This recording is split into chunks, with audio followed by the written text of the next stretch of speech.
मोठी बातमी पाहूया। मुंबईत भाजप आमदारांची महत्त्वाची बैठक सुरू आहे। दादरमधील पक्ष कार्यालयात ही बैठक सुरू आहे। फडणवीस आणि चंद्रशेखर बावनकुळेंच्या उपस्थितीमध्ये ही बैठक सुरू आहे। सुधीर मुनगंटीवार, राधाकृष्ण विखे पाटील, गिरीश महाजन या बैठकीला उपस्थित आहेत। बैठकीत विधानसभा रणनीतीबाबत चर्चेची शक्यता आता वर्तवण्यात आली आहे।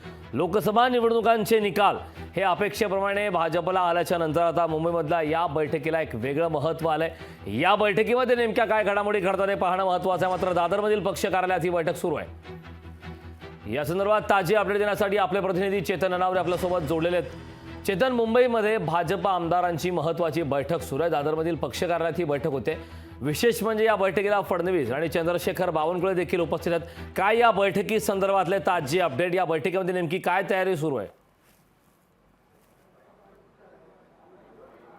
निश्चितच, कारण एकंदरीतच पंतप्रधान नरेंद्र मोदी उद्या पुन्हा एकदा तिसऱ्यांदा पंतप्रधान पदाची शपथ घेणार आहेत आणि याच मोदींच्या शपथविधी संदर्भातील सूचना ज्या आहेत त्या आजच्या बैठकीत करण्यात येणार आहेत आणि त्यांच्या पुन्हा एकदा पंतप्रधान होण्याच्या अभिनंदनाचा प्रस्तावही या बैठकीत मांडण्यात येत आहे। तत्पूर्वी एकंदरीत लोकसभेमध्ये झालेल्या पराभवाचाही कुठेतरी उहापोह आहे तो बैठकीत सुरू झालेला आहे। याआधीच आशिष शेलार यांनी एकंदरीत आपलं भाषण करताना स्पष्टपणे सांगितलेलं आहे की शरद पवार यांनी कुठेतरी 4 खासदारही निवडून येतील की नाही अशी अपेक्षा नव्हती, मात्र दुप्पट आमदार त्यांच्या अपेक्षेहून निवडून आलेले आहेत। त्यामुळे आपण जेवढी अपेक्षा केलेली होती तेवढे खासदार निवडून न आल्यामुळे हे शल्य आपल्याला नक्कीच बोचणारं आहे। मात्र त्याच्यावरती विचारमंथन करून आता 3 महिन्यांनी येणाऱ्या विधानसभेच्या निवडणुकांना आपल्याला सामोरं जायचं आहे।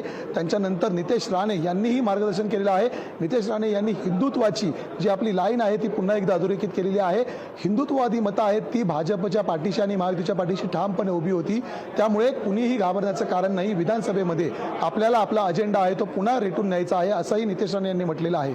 थोड्याच वेळामध्ये आता उपमुख्यमंत्री देवेंद्र फडणवीसही सर्व आमदारांना मार्गदर्शन करतील। 3 दिवसापूर्वी त्यांनी घेतलेली भूमिका त्यानंतर सर्वच आमदारांमधून खतखत व्यक्त करण्यात होती की फडणवीस यांनी सरकारमधून बाहेर पडू नये, त्यांनी सरकारमध्ये राहून संघटनेसाठी काम करावं। त्यामुळे फडणवीस मुक्तपणे आपल्या आमदारांशी संवाद साधणार आहेत। यावेळी नेमकं आता फडणवीस काय भूमिका जाहीर करतायत, अमित शहांबरोबर झालेल्या बैठकी संदर्भातही ते या संदर्भात आपलं भाष्य करतायत काय पाहणं महत्त्वाचं असेल। सर्वात महत्त्वाची बात, सर्व महाराष्ट्रातील प्रेक्षकांना देवेंद्र फडणवीस यांचं भाषण लाईव्ह पाहता येणार आहे। आता जरी गोपनीय बैठक चालू असली तरी फडणवीसांच्या भाषणाच्या वेळी माध्यमांना प्रवेश देण्यात येणार आहे। त्यामुळे फडणवीस नेमकं उघडपणे आता काय भाष्य करतात याकडे सर्वांचंच लक्ष असेल। करण, नक्कीच चेतन, खूप खूप धन्यवाद या सविस्तर अशा माहितीबद्दल।